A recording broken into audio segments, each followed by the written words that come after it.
বাংলাদেশ ক্রিকেটে যা সর্বনাশ করার আপনারা তো করেছেনই, দোহাই লাগে নতুন করে আর কোনো সর্বনাশ করবেন না। বাংলাদেশ ক্রিকেট ধ্বংস করে দিয়েছে এবং বাংলাদেশ ক্রিকেটের বেহাল দশা এর পেছনে জড়িত কারা? এই যে বিসিবি সভাপতি আমিনুল ইসলাম বুলবুল এবং হচ্ছে বাংলাদেশ গভর্নমেন্ট। এটা হচ্ছে আমাদের নট আউট নোমান বাইর পয়েন্ট, যে এরা হচ্ছে ভারতের বিপক্ষে যে স্টেপ নিছে, যার কারণে টি-20 বিশ্বকাপ বয়কট করছে। এর কারণে ভারত হচ্ছে বাংলাদেশ ক্রিকেটকে ধ্বংস করে দিব। এটা হচ্ছে আমাদের নট আউট নোমান বাইর পয়েন্ট। এই কারণে এই যে বুলবুল সাহেব এবং হচ্ছে বাংলাদেশ গভর্নমেন্ট খুবই বিশাল বড় একটা অপরাধ করে দিছে। তো চলুন আমরা দেখি এরপর হচ্ছে আমাদের নোমান সাহেবের এরপরের স্টেপ কি, পরের ভিডিওতে উনি কি বলে। পাকিস্তান ক্রিকেট শুনছে ধ্বংসের গান, তবে নিজেরা একাই তারা শুধু ধ্বংস হবে না, ধ্বংস করে দিতে চায় পুরো ক্রিকেট সিস্টেমকে। সেটা তো আর পারবে না, সঙ্গী হিসাবে বাংলাদেশের ক্রিকেটটাকে তারা ধ্বংস করে দিতে চায়।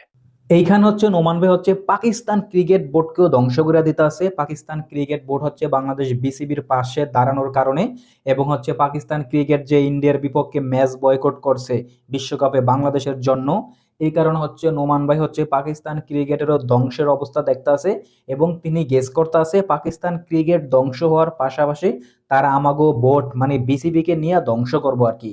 মানে তাদের পাশাপাশি আমাদেরকেও আমাদের অবস্থাও বেহাল করে নেব এবং আমাদেরকেও ধ্বংসের পথে নিয়ে যাবো। এটা হচ্ছে আমাদের নট আউট নোমান ভাইয়ের এই ভিডিওর পয়েন্ট, যে হচ্ছে যার কারণ হচ্ছে কি এই দুই বোর্ডের পিসিবি এবং বিসিবির এগেনস্টে কে, এটা হচ্ছে বিসিসিআই ইন্ডিয়ান ক্রিকেট বোর্ড। এই কারণে হচ্ছে এই দুইটা বোর্ড হচ্ছে ধ্বংস হয়ে যাব। এই গেল হচ্ছে সবাই পাকিস্তান ক্রিকেট বোর্ড ধ্বংস করলো এবং হচ্ছে বাংলাদেশ ক্রিকেট বোর্ড ধ্বংস করলো। তো এরপরে চলুন আমরা নোমান ভাইয়ের এর পরের স্টেপ কি, পরের ভিডিওতে উনি আসলে ওনার কি পয়েন্ট কি মতামত ওইটা আমরা জানি। হয় ভারতের বিপক্ষে ম্যাচটি পাকিস্তানকে খেলতে হবে, অথবা তাদের আইসিসি সদস্যপদ স্থগিত হয়ে যাবে। এইখানে হচ্ছে নোমান ভাই হচ্ছে পাকিস্তানের আইসিসি সদস্য পদই বাতিল করে দিছে।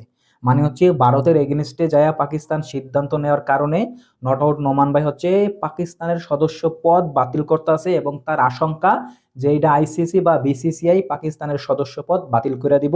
হ্যাঁ, এই যেহেতু তারা ইন্ডিয়ার বিরুদ্ধে গেছে, বাংলাদেশের বিসিবির পাশে দাঁড়াইছে, এই জন্য নোমান ভাই একেবারে শিওর তার ভাষ্যমতে এবং সে কনফিডেন্টের সাথে বলতে আছে যে পিসিবি বা পাকিস্তান ক্রিকেট বোর্ড আইসিসির সদস্য পদ বাতিল হইব।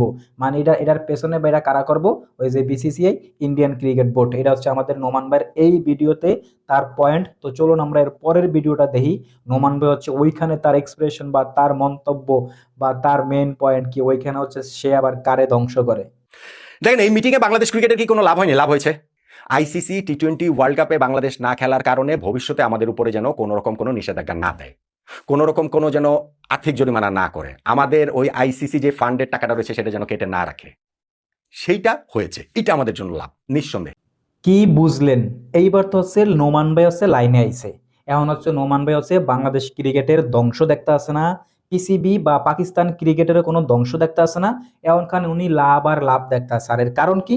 কারণ হচ্ছে পাকিস্তান যে বাংলাদেশের পাশে দাঁড়াইছে এবং ইন্ডিয়ার বিপক্ষে ম্যাচটা বয়কট করছে, ওইখানে হচ্ছে একটা সমঝোতা হয়েছে এবং অনেকগুলো শর্ত পাকিস্তান দিছে, যার মধ্যে হচ্ছে বাংলাদেশের কয়েকটা শর্ত আছে যে বাংলাদেশ যে টি-20 বিশ্বকাপ বয়কট করছে এর কারণে যাতে আইসিসি বাংলাদেশের উপরে কোনো নিষেধাজ্ঞা না দেয় এবং বাংলাদেশের বিশ্বকাপে যেই আর্থিক সহায়তা পাইতো ওই ক্ষতিপূরণ দেওয়া হয় এবং বাংলাদেশে একটা ভবিষ্যতে একটা মেজর ট্রফি যাতে আয়োজন করে, যেমন 28 সালে যে আন্ডার 19 বিশ্বকাপটা আছে এটা হয়তো বা বাংলাদেশে অনুষ্ঠিত হইতে পারে।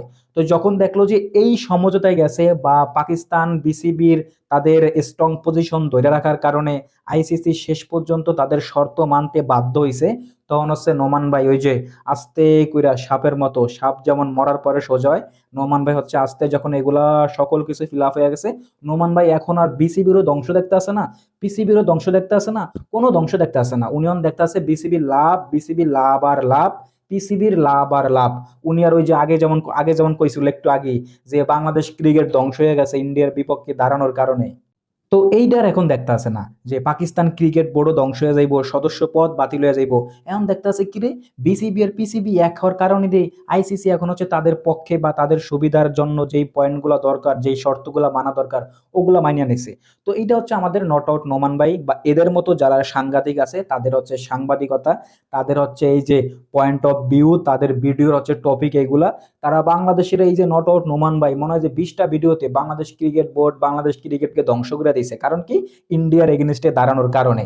এখন জন দেখতে আছে যে সবকিছু ঠিক আছে, কিরে না আইসিসি তো কোনো বাংলাদেশের বিরুদ্ধে পদক্ষেপ নিতে আসে না, তখন হচ্ছে কি আস্তে করে সাপের মতো, মানে সাপের মতো সোজা হয়ে গেছে, বা কইতে পারেন যে এই যে কুকুরের মতো লেজ গুটিয়ে নিছে, গুটিয়ে নিয়ে এখন হচ্ছে ওই যে আইসিসির বা বিসিবির তালে তাল ফিটাইতে আছে যে না বাংলাদেশের এই জায়গায় লাভ হইছে।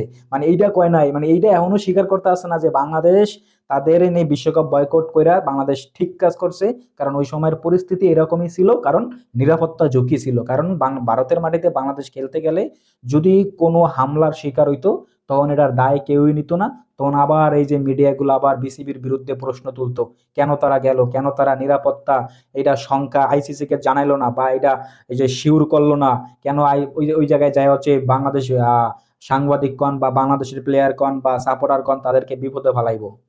সো এইটাই নোমান ভাইকে সাংবাদিকতা, এইটাই সে, এইটাই নট আউট নোমান, যার কামি হচ্ছে আউল ফাউল বুং বাং কিছু কইব, আবার যখন সকল কিছু ঠিকঠাক হইব পজিটিভ আইব তখন আবার কুকুরের মতো লেজ গুটিয়ে ওইটার তালে তাল দিব আর কি।